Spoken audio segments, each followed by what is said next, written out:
로마교 성도들 중에 유대인 그리스도인들에게 율법과 믿음이 상호 어떤 연관 관계가 있는지를 설명하고 있습니다.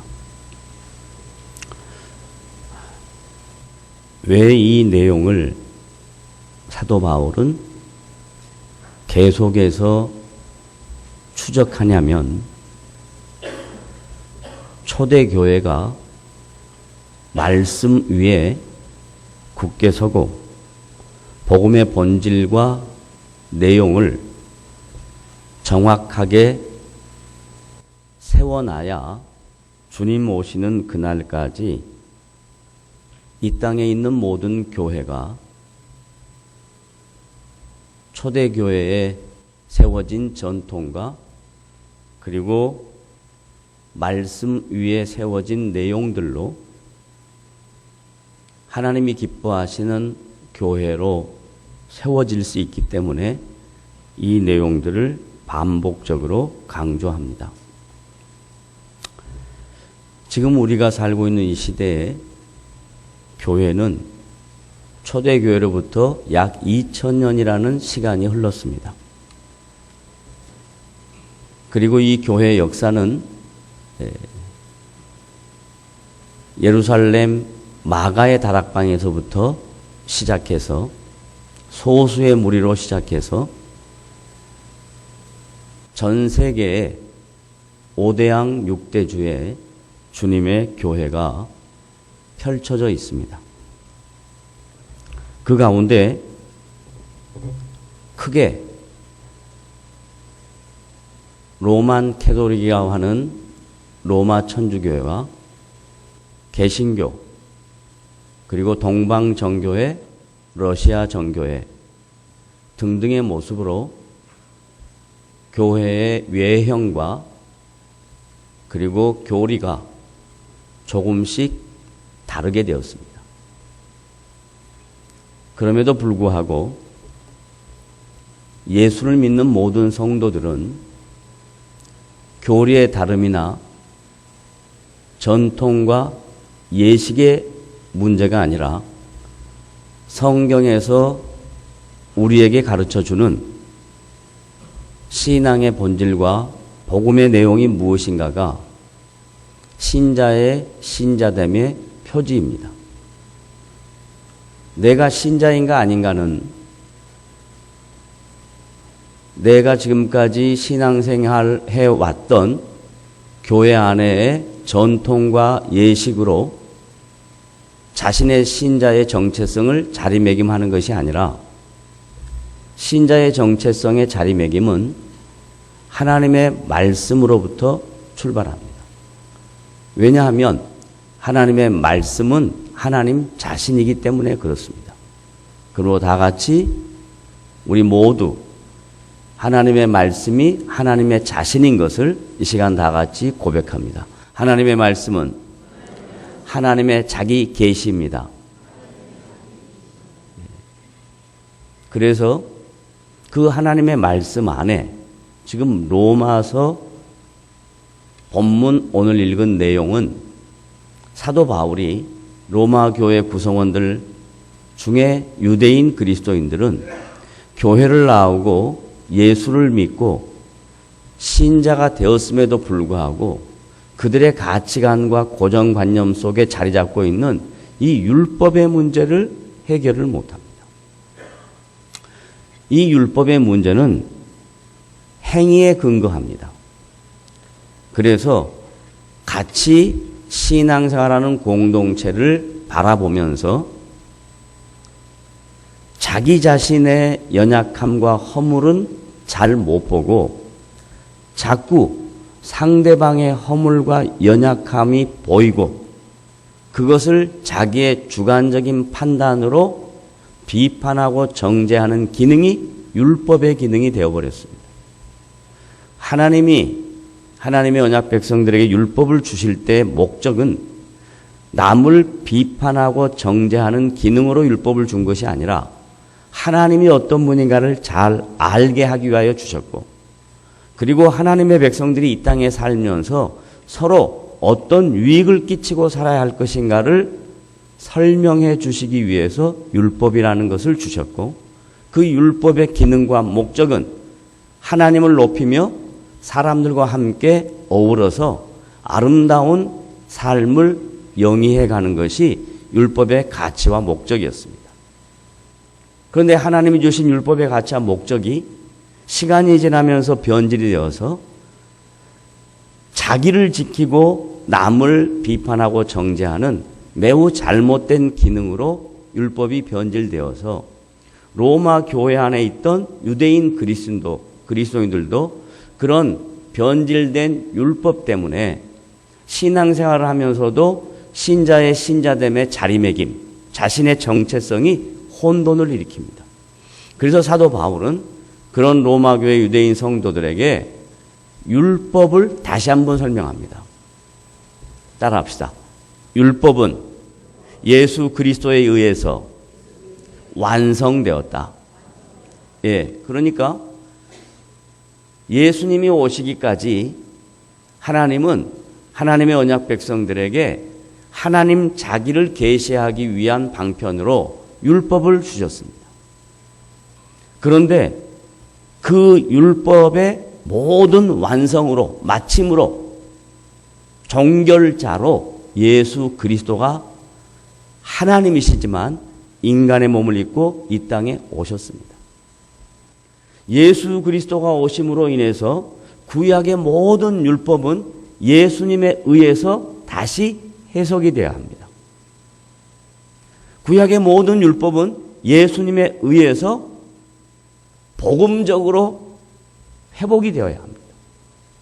그런데도 불구하고 로마 교회 안에 있는 초대교회 성도들은 그리스도 안에서 얻어지는 율법의 의미를 자꾸 놓칩니다. 왜 그러냐? 하나님의 말씀보다도 자기가 신앙생활에 오고 자기가 알고 있고 자기가 체험하고 자기의 주관적인 판단과 생각들이 하나님의 말씀보다 우위에 있는 겁니다.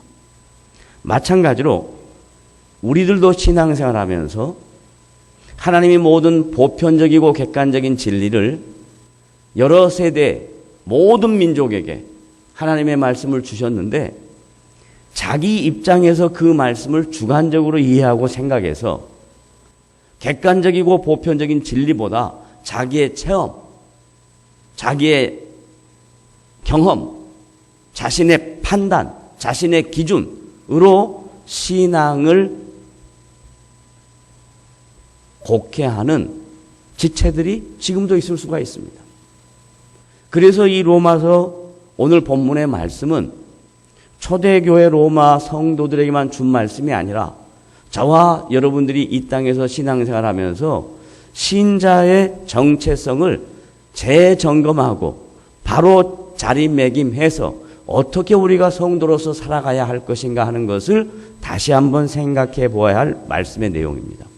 그래서 예수 그리스도는 율법의 완성이시다부터 정리를 다시 하겠습니다. 다 같이 따라합니다. 예수 그리스도는 율법의 완성이다. 이 말을 다른 말로 바꾸면 믿음의 말씀의 시작이다라는 말로 대치가 될 수 있습니다. 예수님이 율법을 완성하셨습니다. 라는 내용으로 정리가 끝나면 유대인이 아닌 이방인들은 율법과 전혀 관계가 없기 때문에 예수님이 율법을 완성하라 이 땅에 하나님의 아들로 오셨습니다. 그 말의 의미가 분명치가 않아요. 그런데 이방인인 우리들에게는 예수님이 율법을 완성하러 오셨습니다. 이 말의 다른 의미는 모든 믿음의 말씀의 시작이다라는 걸로 뒤집어서 이해하면 훨씬 이해가 쉽습니다. 따라합시다. 율법의 완성은 믿음의 말씀의 뭐라고요? 시작입니다. 그러면 이 믿음의 말씀은 예수 그리스도가 중심입니다. 예수님께서 뭐라고 말씀하시냐면 복음서에 내가 율법을 폐하러 온 것이 아니라 율법을 완성하러 왔다라고 말하면서 그 율법의 완성을 십자가의 죽으심과 3일 만에 부활하심과 그리고 부활하신 주님이 이 땅에서 제자들과 같이 40일 동안 계시고 승천하신 주님이 보혜사 성령이 곧 올 것이니 예루살렘을 떠나지 말라라고 명령하면서 오순절 성령 강림의 사건으로 귀착이 될 때에 이 믿음의 말씀이 진정한 의미를 부여하게 되는 겁니다. 그러니까 믿음의 말씀은 예수 믿는 모든 사람 각자가 개개인이 나는 이걸 믿는다 하는 주관적 믿음이 아니라 예수님이 율법을 완성하러 이 땅에 오셨고 율법을 완성하신 예수님이 갖고 있는 믿음의 본체의 내용은 뭐냐? 자기가 하나님의 아들이지만 십자가에 죽겠다. 온 인류의 죄를 위하여. 그래서 이 십자가의 죽음으로 말미암아 다시 율법과 복음이 그리스도 안에서 온전한 하나님의 뜻을 갖게 된다라는 얘기를 하는 겁니다. 자신이 죽어야만 우리의 죄의 문제를 해결할 수 있고 자신이 3일 만에 부활해야 모든 믿는 성도들에게 하나님을 소망하는 부활의 소망을 갖게 된다라는 얘기를 하는 거예요. 그래서 지금 사도 바울은 로마 교회 성도들에게 믿음의 말씀을 설명하고 있는 겁니다. 그 믿음의 말씀을 설명할 때 위에 있는 내용들로 야 하늘에 올라가는 걸 어떻게 끌어내느냐 무정에게 내려가는 걸 어떻게 올리느냐 이 말을 어렵게 하지 말고 쉽게 얘기하면 예수님의 십자가의 죽으심과 부활과 승천과 오순절 강림의 사건이 믿음의 토대다 믿음의 기초다 이러면 끝납니다.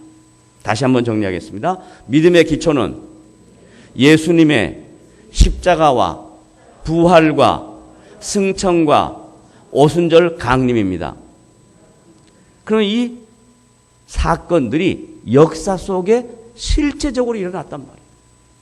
이 성경에 계시된 하나님의 말씀이 역사 속에 2000년 전에 실제적으로 일어났단 말이에요.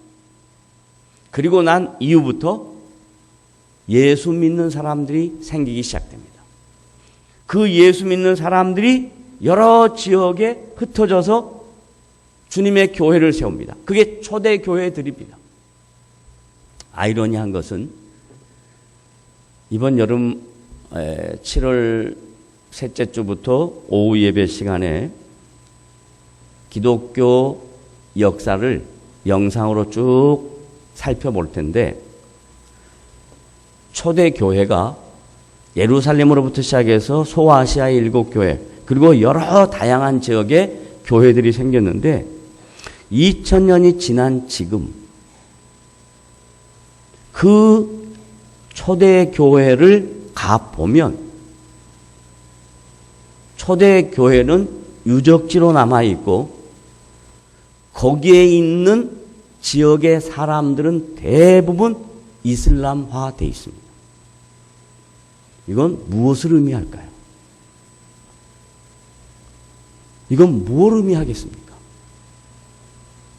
초대 교회가 성령의 역사로 예수 믿는 자가 생기고 예수 믿는 자들로 인해서 가정으로부터 시작되었든지 건물로부터 시작되었든지 주님의 교회가 세워졌습니다.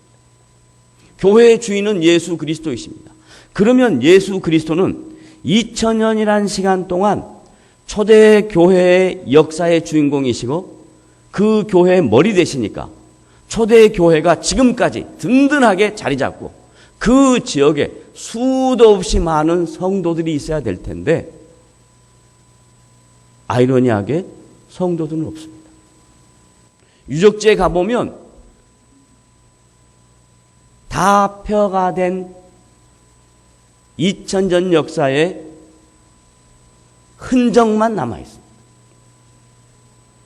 반면에 초대교회와 전혀 관계없는 다른 지역에 이 아시아에 그리고 아프리카에 그리고 다양한 여러 지역에 하나님이 지금도 성령을 통해서 예수 믿는 성도들을 세우시고 그 성도들을 통해서 주님의 교회를 세우십니다. 우리나라는 지금부터 약 130년 전에 이 땅에 복음이 들어왔습니다. 초대교회하고는 전혀 관계가 없습니다. 그런데 이 130년의 교회 역사 속에 하나님이 이 한국 교회와 한국 사회와 한국 민족을 통해서 이루실 하나님의 계획이 있었습니다. 그래서 교회를 부흥케 하셨습니다. 성령의 역사를 허락하셨습니다. 그런데 한국 교회도 짧은 130년의 교회 역사 속에 지금 쇠퇴기에 빠져 있습니다. 초대교회가 오순절 성령 강림 이후 역동적으로 불 일듯이 일어났던 교회의 역사가 있어서 그 위에 기초가 돼서 멋있는 교회 건물도 세우고 성도들이 많이 모여들었는데 시간이 흐르면서 초대교회가 약화되고 이 땅에 복음이 들어와서 핍박을 받고 어려운 고통 중에 주님의 교회와 성도들이 교회를 세웠습니다. 그런데 70년대 이후에 한국교회는 양적으로 팽창했습니다. 수도 없이 많은 소위 변질된 축복들이 한국교회 안에 들어왔습니다. 그런데 2000년을 기점으로 해서 한국교회는 점점 쇠퇴합니다. 이건 뭘 가리키겠습니까? 무엇을 의미하겠습니까? 사도 바울이 그런 문제를 성령의 감동으로 교회가 믿음의 말씀 위에 서지 않으면 언제든지 그런 가능성을 갖게 될 수 있다라고 이 말씀을 기록해 놓은 겁니다. 유럽의 교회들, 유럽의 기독교는 유럽의 문화와 유럽의 전통과 유럽의 역사를 이끌었던 사회를 리드해 나갔던 기독교입니다. 크리스찬리티입니다.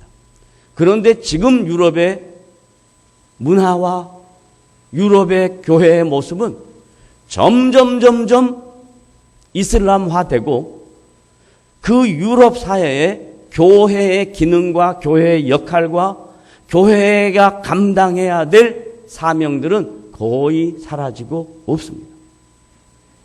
이게 마찬가지로 우리에게도 동일하게 찾아올 수 있는 가능성 있는 일들입니다. 그러면 이런 아픔의 역사, 교회 아픔의 역사를 보고 우리도 그렇게 될 것이니 그저 그냥 시간이나 때우자 하는 식으로 신앙생활을 해야 된다면 성경 말씀을 기록해야 될 이유가 없죠. 성경 말씀을 통해서 하나님은 분명히 당신이 살아계시고 모든 믿는 자에게 그리고 모든 교회에게 복음의 번질로 믿음의 말씀으로 교회를 새롭게 하고 싶으신 겁니다. 그래서 저나 여러분이나 지금 우리 앞에 당해 있는 이 안타까운 정황 속에서 그것을 바라보고 비관하고 비판하고 같이 함몰되어서 함께 침몰해가는 마치 우리에게 상징적으로 보여준 세월호의 배가 빠져들어가는 것처럼 우리가 그렇게 들어가야 되겠습니까? 다시 회복되어야 합니다. 다 같이 따라합시다. 다시 회복되자. 그러면 다시 회복되는 것이 방법론적으로 회복되는 게 아니에요. 원리, 본질, 신앙의 기초. 바울은 이 본질과 원리와 신앙의 기초를 믿음의 말씀이라고 그래요. 그러면 이 믿음의 말씀은 한 개인이 하나님을 믿는다, 신뢰한다, 의지한다 하는 것을 믿음이라 하지 않습니다. 여기서 말하는 믿음의 말씀은 예수 그리스도에 의해서 모든 것이 시작되고 예수 그리스도에 의해서 다시 회복되고 예수 그리스도에 의해서 마지막 결론이 나는 것을 믿음이라고 합니다. 제발 여러분의 믿음을 자기의 주관적인 믿음으로 믿음을 이해하지 말고 성경에서 말하는 믿음의 시작과 과정과 결과는 그리스도에 의해서 이루어진다는 것을 믿으시기를 바랍니다. 다 같이 합시다. 예수 그리스도로 시작되고 말미암고 끝난다. 이게 저의 얘기가 아니에요. 사도 바울은 로마서를 기록하면서 로마서 16장 가운데 12장을 기독교의 본질, 기독교의 의미, 기독교의 내용인 교리를 쫙 풀어 설명했습니다. 그리고 마지막 11장에 가서 교리의 마지막 부분에 결론에 지금 제가 한 말을 씁니다. 사실인지 아닌지 여러분이 오늘 읽은 본문 다음 장 보면 나오니까 보자고요. 11장 36절 교리의 마지막 결론입니다. 기독교의 의미, 복음의 내용, 본질. 자, 로마서 11장 36절 다 같이 읽습니다. 시작. 이는은 지시대명사인데요. 로마서 1장 1절부터 시작해서 로마서 11장 35절 모든 내용을 지시하는 지시대명사가 이는입니다. 이는. 그 다음에 시작.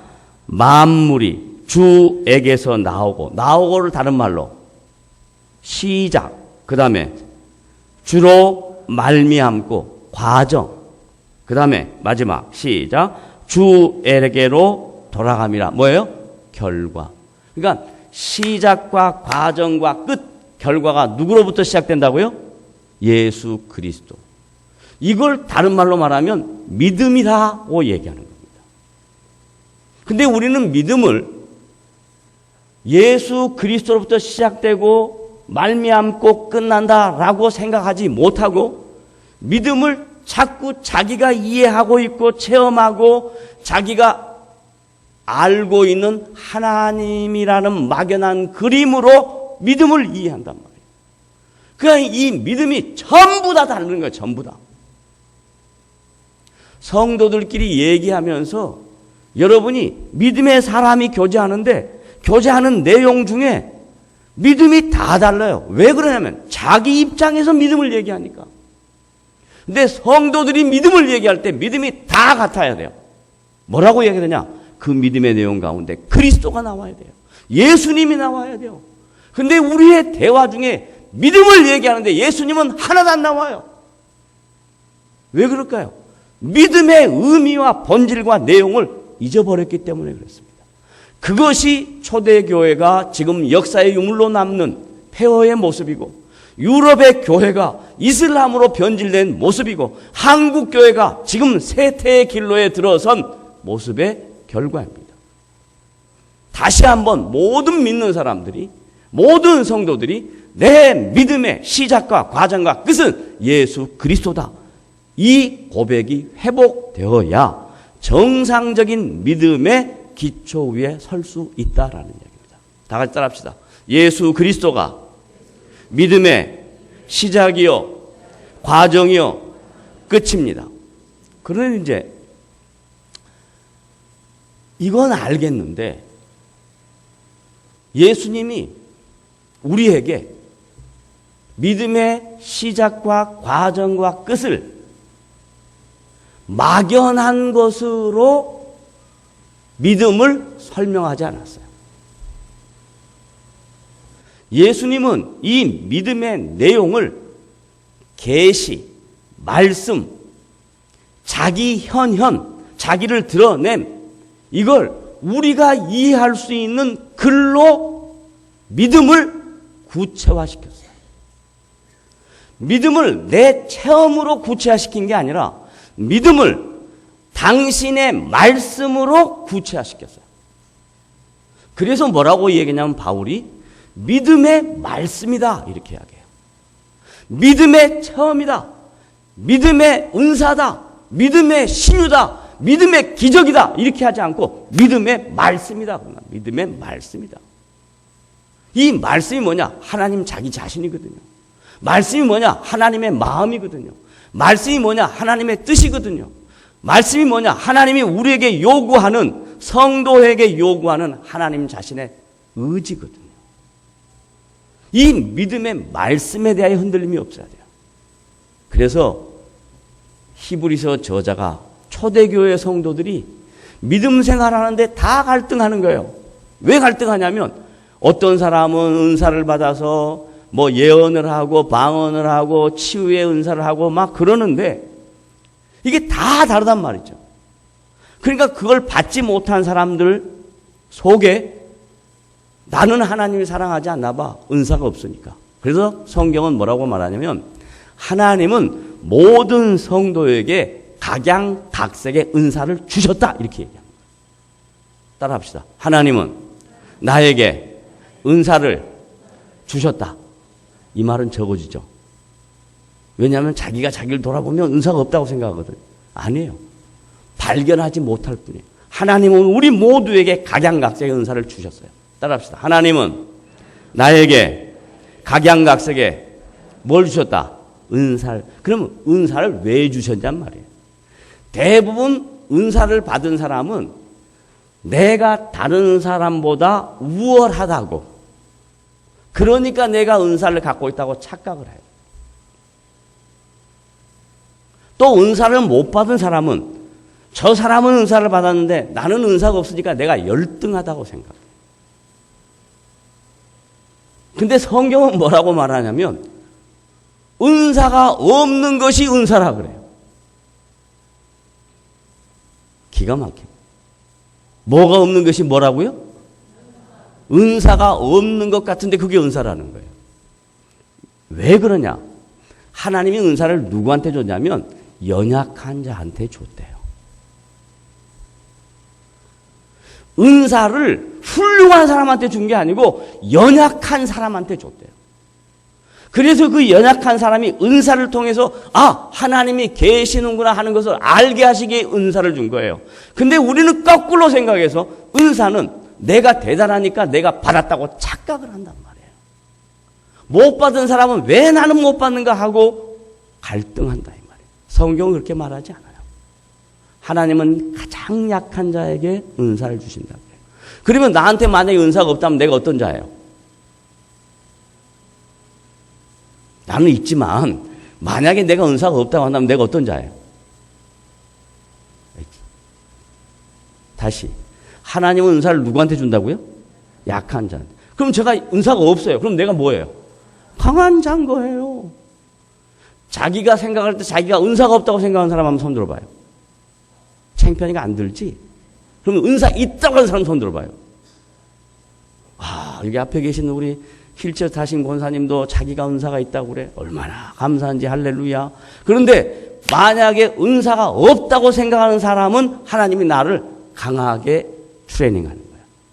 너 그거 없어도 나를 안다 이 말이에요. 다른 말로 말하면 은사가 없는 사람들은 말씀에 집중할 수가 있어요. 왜냐하면 말씀 속에서 하나님을 찾아야 되니까. 말씀 속에서 하나님을 만나야 되니까. 대부분 은사 있는 사람들은 말씀을 경시합니다. 은사 없는 사람들은 말씀을 갈급합니다. 왜? 그 말씀을 통해서 하나님을 알아야 되겠거든요. 그렇게 안 하는 사람도 대부분 많지만 지금 제가 얘기하는 건 보편적인 얘기하는 거예요. 자, 다시 정리하겠습니다. 하나님은 말씀으로 자기를 계시하셨어요. 드러내셨어요.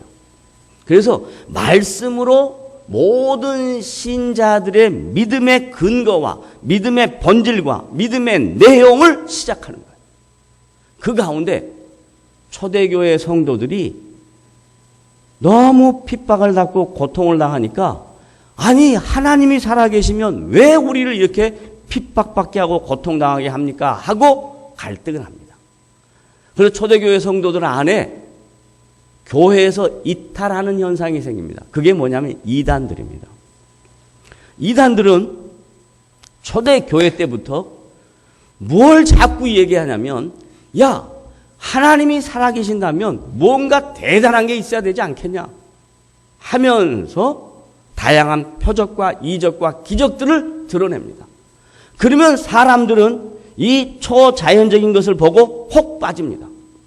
그게 초대교회의 이단이었습니다. 그 이단이 2000년이 지나도 지금 똑같이 저짓을 하는데도 불구하고 다 거기에 빠져듭니다. 정상적인 그리스도인들도 미혹되는 영을 통해서 빠져듭니다. 그래서 그 이단들이 정상적인 교회에 들어와서 이렇게 하면 거기에 넘어갑니다. 왜 그러냐? 신앙의 본질과 내용과 의미와 목적이 말씀으로부터 출발한 것이 아니라 자기의 경험과 의지와 주관적 판단으로 신앙을 이해하기 때문에 그렇게 되는 겁니다. 타종교는 그렇게 합니다. 기독교는 그렇지 않습니다. 기독교는 하나님이 찾아오시고 자기를 말씀으로 계시하시고 말씀으로 인격적 만남을 하라고 우리에게 인격적으로 다가오신 분입니다. 하나님은 인격적인 분이세요. 말씀이 인격이에요. 그래서 요한복음 1장에 태초에 말씀이 계시니라. 이 말씀은 하나님과 함께 계셨고 말씀은 인격이에요. 그래서 초대교회 성도들이 고통당하고 핍박당하고 어려우니까 아니 왜 이러지? 한단 말이에요. 이때 히브리서 저자가 정확하게 히브리서 저자가 누군지는 여러 성경학자들의 견해가 많으니까 저자가 누구인지 관계없이 성령의 감독으로 기록된 말씀이니까 히브리서 4장 12절에 가면 말씀이 뭔가를 구체적으로 설명합니다. 말씀이 뭔가, 하나님의 말씀이 뭔가 다 같이 히브리서 4장 12절 찾습니다.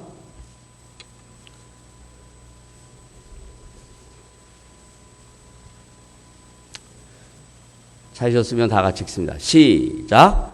하나님의 말씀은 1번 살아있고, 자, 절 보세요. 이거 살아있어요? 살아있지 않아요? 대답하세요. 이게 살아있어요? 살아있지 않아요? 다시. 이거 살아있어요? 살아있지 않아요? 둘 중에 하나니까 여기 책은 이게 무슨 생명이 있습니까? 이 책이. 근데 이 책 안에 담겨 있는 하나님의 말씀, 이 말씀은 하나님이 살아계신 것처럼 하나님의 말씀은 지금도 살아있다? 죽었다? 살아있다. 여러분이 하나님의 말씀을 살아있다고 믿으십니까? 하나님의 말씀이 살아있다고 믿으시면 반응이 달라야죠. 살아있는 분이 저에게 말하는데 반응이 달라야죠. 야, 너 정말로 섬길래? 말로는 섬기는데 섬길래? 예, 섬기겠습니다. 반응을 해야 이게 말씀이 살아있는 거죠. 머리로는 알아요. 섬기는 게 뭐라는 거 머리로는 알아요. 그런데 그걸 실제적으로 섬길래? 그러면 글쎄요. 난 누구도 싫고 내 마음에 안 들고 안 한다고요. 그건 말씀은 말씀인데 그 말씀이 인격에 부딪힐 때 반응을 안 하고 있는 겁니다. 착각하지 마세요. 그건 반응 안 하는 겁니다.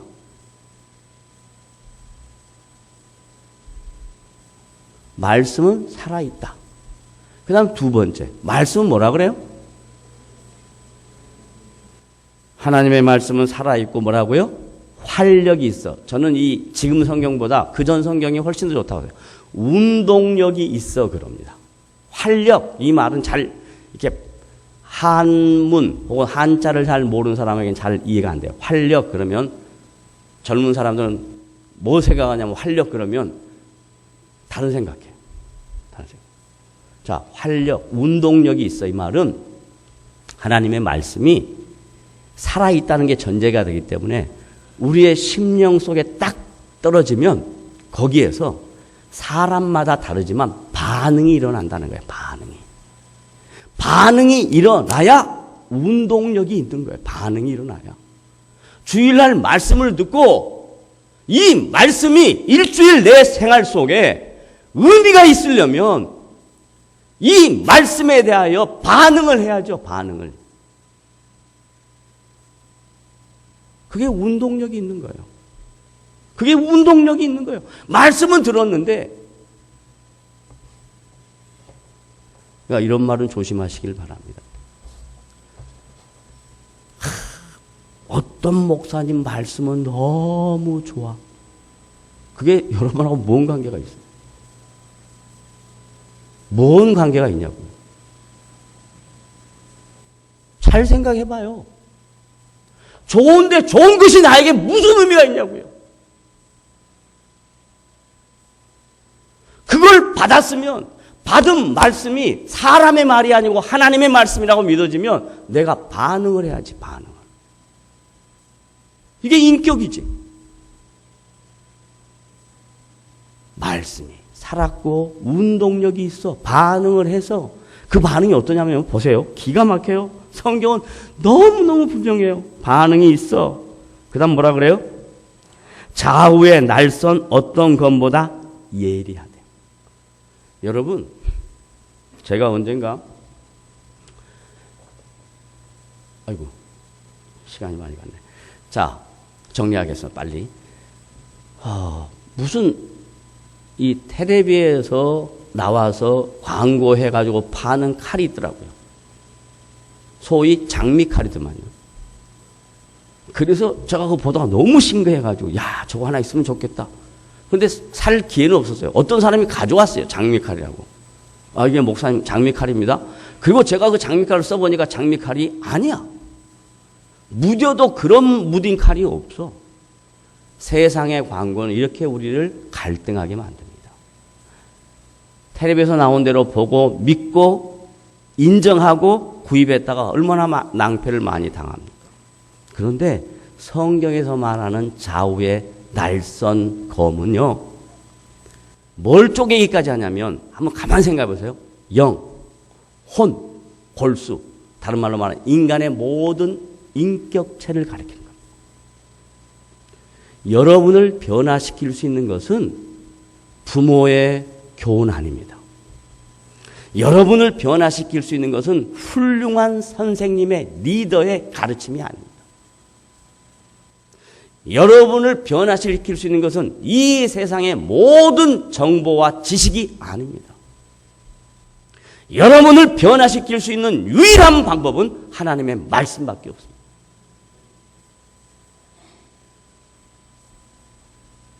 말씀을 받을 때 목사니까 저런 말 하지 그러면 전혀 변화가 없어요.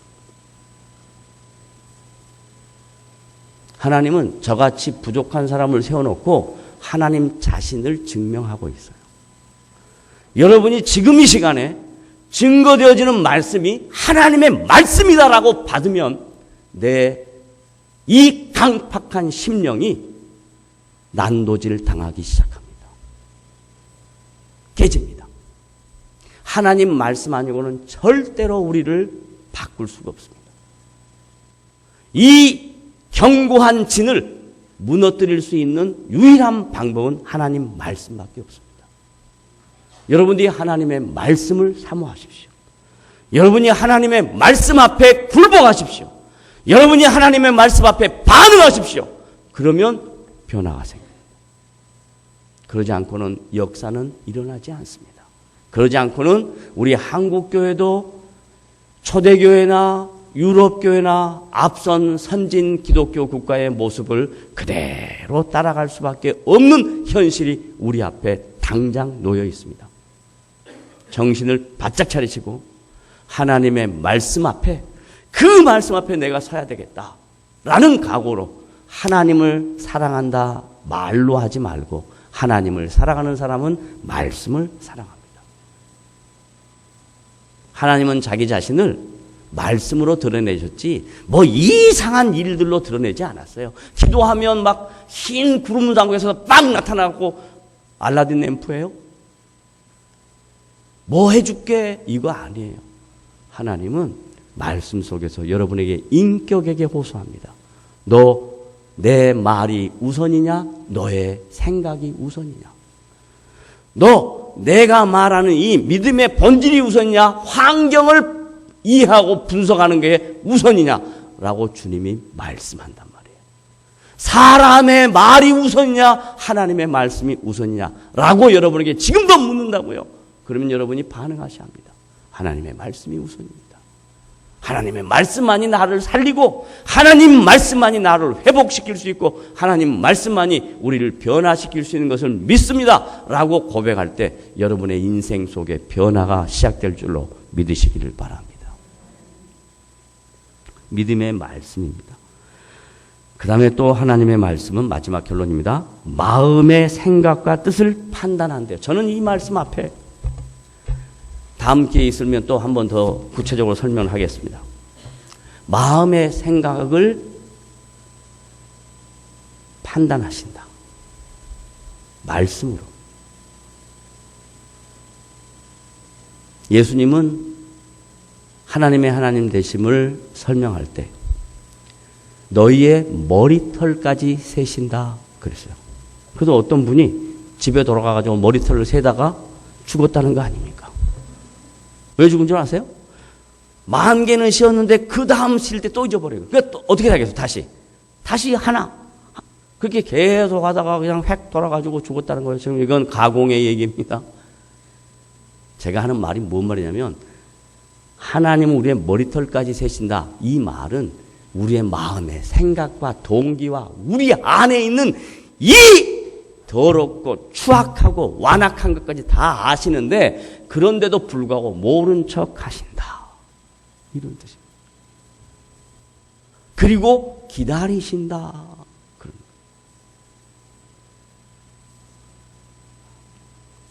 그러나 하나님 앞에 저와 여러분이 서 있습니다. 하나님은 우리에게 요구합니다. 너희에게 너희의 신앙의 기초를 믿음으로 시작해라. 율법으로 하지 마라. 복음으로 해라. 이 복음은 예수 그리스도의 죽으심과 부활과 승천과 오순절 성령 강림으로 너희가 예수 믿게 되었고 하나님의 자녀가 되었다. 그러니 이제부터 말씀으로 주의 지배를 받아라. 나의 통치를 받아라. 나의 인도함을 받아라. 그 말씀은 우리의 모든 것을 해결할 수 있는 유일한 답이신 것을 믿으시기를 바랍니다. 그건 육체의 질병 문제 없습니다. 그건 여러분의 인생의 여러 가지 다양한 문제 없습니다. 그 말씀 안에 들어가면 말씀 속에서 여러분이 에너자이틱하게 됩니다. 두려움이 사라집니다. 그리고 주님 앞에 섭니다. 주님, 내가 주님 앞에 서 있으니 주께서 내 인생을 인도해 주시옵소서. 이런 기도가 나오는 거예요. 따라합시다. 주님 앞에 섰으니 주님이 내 인생을 책임져 주십시오. 믿으십니까? 기도하겠습니다. 하나님 아버지 감사합니다. 오늘도 우리에게 주의 말씀으로 권면